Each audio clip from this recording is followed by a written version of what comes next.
మార్కాపురం జిల్లా ఎర్రగొండపాలెం పట్టణంలోని మాచర్ల రోడ్డులో ఉన్న వేగినాటి కోటయ్య కాలనీలో సీఐ అజయ్ కుమార్ ఆధ్వర్యంలో పోలీసులు కార్డన్ సర్చ్ నిర్వహించారు. సర్కిల్ పరిధిలోని పోలీసు సిబ్బందితో కలిసి కాలనీలో ఇంటింటికి వెళ్లి విస్తృతంగా తనిఖీలు చేపట్టారు. ఈ తనిఖీల్లో సరైన ధృవపత్రాలు లేని 16 మోటార్ సైకిళ్లను పోలీసులు స్వాధీనం చేసుకున్నారు. కాలనీ ప్రజలు గంజాయి తదితర మత్తు పదార్థాలకు దూరంగా ఉండాలని, వాటి వల్ల జీవితాలు నాశనమవుతాయని సీఐ అజయ్ కుమార్ సూచించారు. అదేవిధంగా పోలీసు శాఖలో డిజిటల్ అరెస్టులు ఉండవని సీఐ స్పష్టం చేశారు. ఎవరైనా ఫోన్ చేసి డిజిటల్ అరెస్టు చేశామని చెబితే నమ్మవద్దని, అలాంటి మోసపూరిత కాల్స్పై వెంటనే పోలీసులకు సమాచారం అందించాలని సూచించారు. సమాచారం అందిన వెంటనే బాధ్యులపై చర్యలు తీసుకుంటామని తెలిపారు. ఈ సందర్భంగా కాలనీ ప్రజలతో పోలీసులు సత్ప్రవర్తనతో మెలుగుతూ పరస్పరం కలిసిమెలిసి ఉండాలని, గొడవలకు దూరంగా ఉండి ప్రశాంత వాతావరణాన్ని కొనసాగిస్తామని ప్రతిజ్ఞ చేయించారు.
ఈ బండి ఆ బండి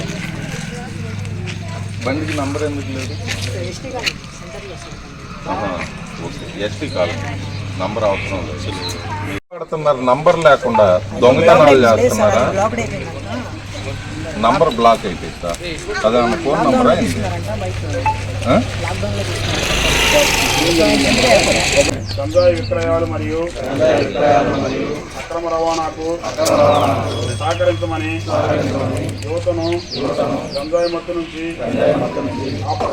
గంజాయి సంబంధిత అక్రమ కార్యకలాపాలు అధికారులకు తెలియజేస్తామని ఆరోగ్యకరమైన సురక్షితమైన గ్రామ ఏకగ్రీవంగా ప్రమాణం చేస్తున్నాను.